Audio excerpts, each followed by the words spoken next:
तो आपका ये जो सेल फोन है ये रेडियो वेव्स के आधार पर चलता है। आपको लगता होगा आपका सेल फोन जब ऐसे ही पड़ा है, जब आप फ़ोन नहीं कर रहे हैं तो ये काम नहीं कर रहा है।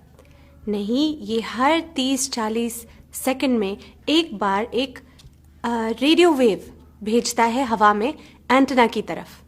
सो constantly your phone is working, it is beaming radio waves, इधर आपके सेल फोन से या आपके सेल फोन एंटेना के पास या करीब रहने से ओवर लॉन्ग टर्म आपकी हेल्थ पर बुरा असर पड़ सकता है। So just a few dos and don'ts, simple lifestyle changes, आप इस एक्सपोजर को आप रिड्यूस कर सकते हैं। So please adopt these. तो क्या आपको आदत है अपना सेल फोन ऑन रखकर अपने सिरहाने पे रखकर सो जाने की? ये बिल्कुल ही गलत आदत है, इसी वक्त तोड़ दीजिए इसे। जब आप सोते हैं आप अपना फ़ोन दूर रखिए, चार्जिंग पे दूर रखिए, और अगर आपको अलार्म लगाना है फ़ोन पर तो फ़ोन को एयरप्लेन मोड पे रखिए और फिर it's okay to have it by your side.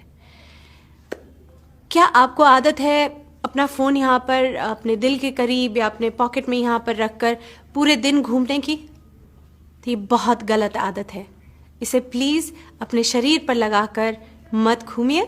You can put it in a bag, या जब आप काम कर रहे हैं तो आप अपने पास एक थोड़ी सी दूरी पर टेबल पर रख लीजिए, but do not move around the whole day with your phone in your pocket. BlackBerry manual, iPhone manual में भी लिखा है अपने शरीर और फोन के बीच में अंतर 5/8 इंच जरूर रखिए। इसका ये भी मतलब है कि हम जो ये फोन चिपका कर अपने कान पर लंबी लंबी बातें करते हैं, ये भी गलत है। द सेल फोन कंपनीज खुद आपको बता रही हैं कि keep a distance of 5/8 inch या 15 मिलीमीटर के डिस्टेंस पर अपना फ़ोन रखिएगा। अक्सर हम फ़ोन कॉल्स अपनी गाड़ी से करते हैं कि चलो हम बैठे हैं तो ये वक्त हम अपना इस्तेमाल कर लें, और सेल फ़ोन पर फ़ोन करते रहते हैं। ये भी गलत बात है। जब आप गाड़ी में होते हैं, जब आप ट्रेन में होते हैं, जब आप एलिवेटर में होते हैं, तो ये जो एलिवेटर है या ट्रेन है, ये जो मेटल की शीट है जो आपके इर्द गिर्द है, it acts like a microwave oven. तो ये जो रेडियो वेव्स हैं ये वहाँ पर टकरा कर वापस आती हैं, and that intensifies radiation inside the elevator, inside the car, inside a train. क्या आपको महसूस होता है कि जब आप लंबी बात करते हैं सेल फोन पर तो आपके कान गर्म हो जाते हैं? इसका ये मतलब है कि ये जो रेडियो वेव्स आपके फ़ोन से जा रही हैं, ये आपके कान के जो एरिया है, ये पूरा स्किन, ये सॉफ्ट टिश्यूज़, ये उनको हीट कर रही हैं। It's like a microwave effect. तो please keep your calls short. अगर आपको लंबी बात करनी है तो best is get a wired headset like that, ठीक है, ताकि आपका फ़ोन आपसे थोड़ा दूर रहे और आप अपनी बात कर सकें।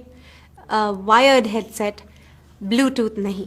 अगर आपके पास चॉइस है, लैंडलाइन है, तो सबसे बेस्ट आप अपना सेल फोन हटा दीजिए और लैंडलाइन से फ़ोन करिए।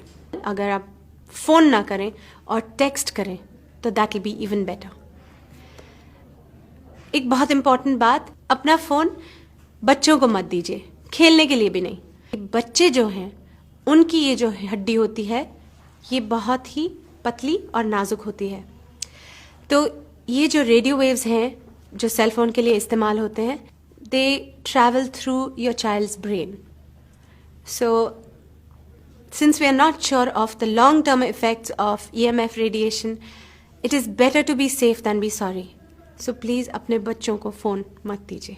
जब आपके फ़ोन पर सिग्नल वीक हो, तो तब फ़ोन का इस्तेमाल मत कीजिए, क्योंकि उस वक्त आपका फ़ोन बहुत रेडिएट कर रहा है।